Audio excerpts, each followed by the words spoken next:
Hello, నా పేరు హర్షవర్ధన్. నేను ఇప్పుడు 5వ తరగతి చదువుతున్నాను. నేను మీకు ఒక కథ చెప్పబోతున్నాను. ఆ కథ పేరే మొబైల్ దయ్యం. అనగనగా ఒక ఊరిలో ఒక బాలుడు ఉండేవాడు. ఆ బాలుడు పేరు రాజేష్. రాజేష్ ఇప్పుడు 4వ తరగతి చదువుతున్నాడు. అయితే ఈ కరోనా వైరస్ వల్ల లాక్డౌన్ పడి రాజేష్ వాళ్ళ బళ్ళు బంద్ అయినాయి.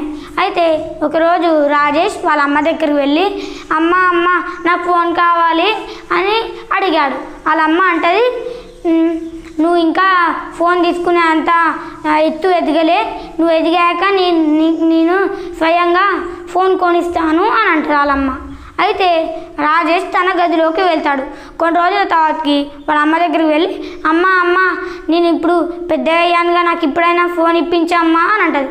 అయితే నువ్వు ఇంకొంచెం ఎదిగాక నీకు ఫోన్ ఇస్తా, కానీ నువ్వు ఇప్పుడు కొద్దిసేపటి వరకు నీ గదిలో కూర్చోపో అంటాడు. అయితే వాళ్ళ అమ్మ దగ్గర అమ్మ ప్లీజ్ అమ్మా అని అంటాడు. కానీ వాళ్ళమ్మ కొనియదు. అయితే ఇక వాళ్ళ నాన్న వస్తాడు, నీకు ఫోన్ వద్దు, ఇంకా నువ్వు మంచిగా చదువుకోలే, ఇంకా నువ్వు 4వ తరగతి, నువ్వు వేరే తరగతి పడ్డాక నీకు ఫోన్ ఇస్తా గంతి అంటాడు వాళ్ళ నాన్న. అయితే ఇక రాజేష్ తన గదిలోకి వెళ్ళాక వాళ్ళ అమ్మ అంటది, రాజేష్కి ఫోన్ కొనియండి అని అంటాడు. నువ్వు కూడా ఏంది రాజేష్ లెక్క అంటున్నావు అని అంటది అలా. అయితే మళ్ళీ ఆమె అంటది, ఈ గోలకంటే రాజేష్కి ఫోన్ ఇచ్చి చదివించుడే ఇంకా మంచిదిగా అంటాడు. రోజు ఈ గోల ఉండదుగా, అతను చదువుకుంటాడు, మంచిగా చదువుకొని పెద్దగా డాక్టర్ కావచ్చు, పోలీసు కావచ్చు, ఏదన్నా కావచ్చు. సరే గంతి, రేపు అతనికి ఫోన్ కొనుక్కొస్తా అంటాడు. అయితే మరుసటి రోజు ఉదయం రాజేష్కి వాళ్ళ నాన్న ఫోన్ కొని తెచ్చిస్తాడు.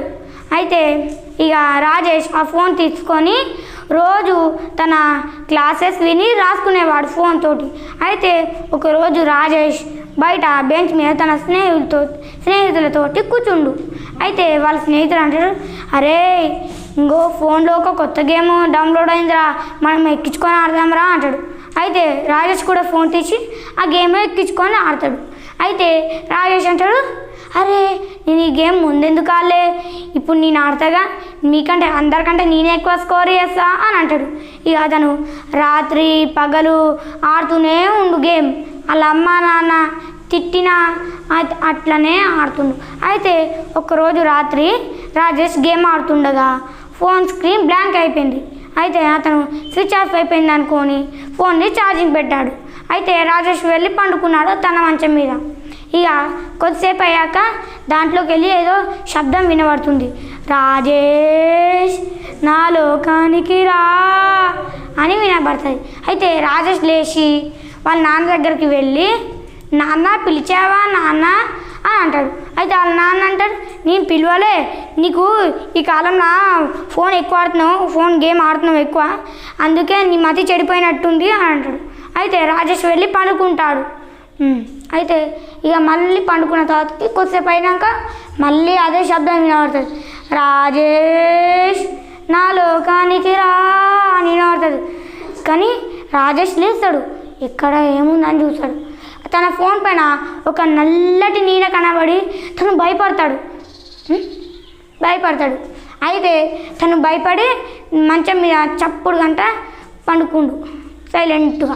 అయితే మరుసటి రోజు పొద్దుగా లేచి వాళ్ళ అమ్మ నాన్నతో అంటాడు, అమ్మ నాన్న నేను చెప్పేది నిజం, నా ఫోన్లో ఒక దయ్యం ఉంది, అది రాత్రి నన్ను భయపడిస్తుందమ్మా, ప్లీజ్ అమ్మా నేను చెప్పేది నిజమమ్మా అంటాడు. కానీ వాళ్ళ అమ్మ నాన్న జరిగిన కథ చెప్పినా కానీ అర్థం చేసుకోరు అయినా కానీ. అయితే ఇంకొక రోజు నైటు రాజేష్ గేమ్ ఆడతలేడు. అయితే ఆ రోజు ఏమైంది అంటే, ఇక రాజేష్ నువ్వు గేమ్ ఆడట్లేదేంది, రా నా లోకానికి రా, నిన్ను గేమ్ లోకానికి తీసుకువెళ్తా అని అంటారు దయ్యం. అయితే అతను భయపడి స్పృహ కోల్పోయి కింద పడిపోతాడు మంచం మీద. అయితే ఇక పొద్దుగాల వాళ్ళ అమ్మ నాన్నతోటి అమ్మ నాన్న నా ఫోన్లో దయ్యం ఉంది, ప్లీజ్ నా మాట వినండమ్మా అంటాడు.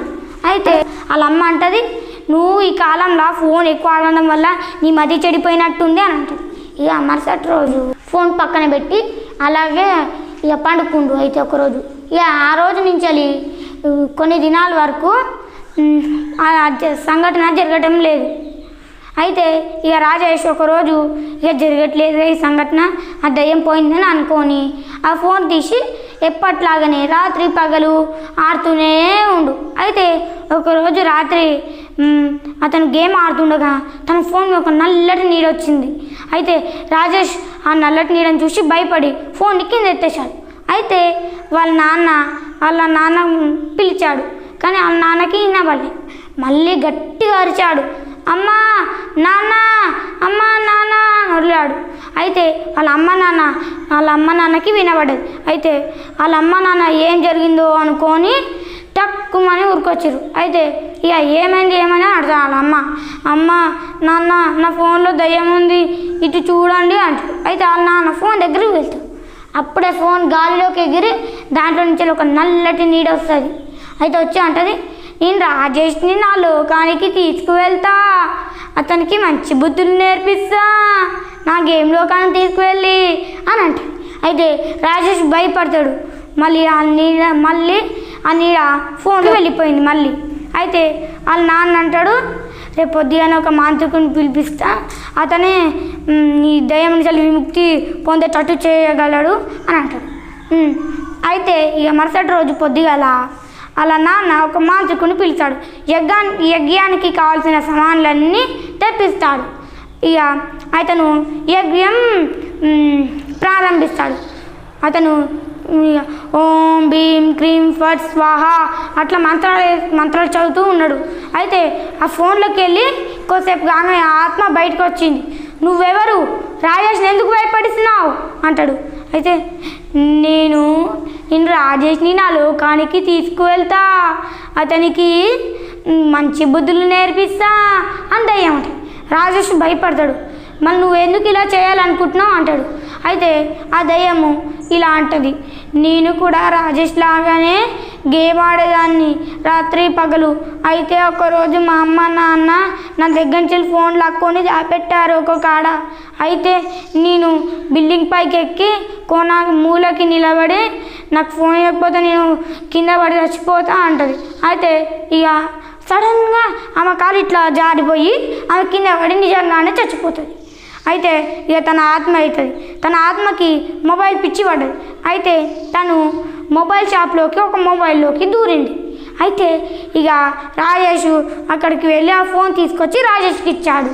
ఇక అందుకే రాజేష్కి నా లెక్క గతి పట్టొద్దని నేను కూడా అందుకే ఇలా భయపట్టియాల్సి వస్తుంది అని అంటాడు. ఇక రాజేష్ అర్థం చేసుకొని దాంతో అంటాడు, నేను ఇప్పటి నుంచి గేమ్ ఆడను, నేను ఎంత యూజ్ చేసి అనుకున్న ఫోన్ని నా చదువుకి ఎంత అవసరమైతే అంతవరకు నేను నా దాన్ని ఉపయోగిస్తా ఫోన్ని అంటాడు. ఇక మాట ప్రకారం రాజేష్ రోజు అలాగే యూజ్ చేస్తున్నాడు దాన్ని. అయితే ఇక ఆ రోజే ఆ దయ్యం వెళ్ళిపోయింది. ఆ దయ్యం వెళ్ళిపోయాక రాజేష్ ఫోన్ని తన చదువుకి తప్ప ఇంకా దేనికి ఉపయోగించలే. దానివల్ల రాజేష్ పెరిగి పెద్దగా అయ్యి ఒక కలెక్టర్ అయ్యాడు. అయితే ఫ్రెండ్స్, మీరు కూడా ఫోన్ని చదువు కోసం మాత్రమే ఉపయోగించండి. మీరు ఫోన్ని చదువు కోసం ఉపయోగించకుండా గేమ్స్ ఆడారనుకో పెద్దగా మీరేమీ కాలేరు. మీ అమ్మ నాన్న అంటారు, మొద్దుగా ఎందుకురా నువ్వు చిన్నప్పటి నుంచి చదువుకోలేదు, ఇప్పుడు నువ్వు ఇట్లా అయినావు అని అంటారు. అర్థమైందా?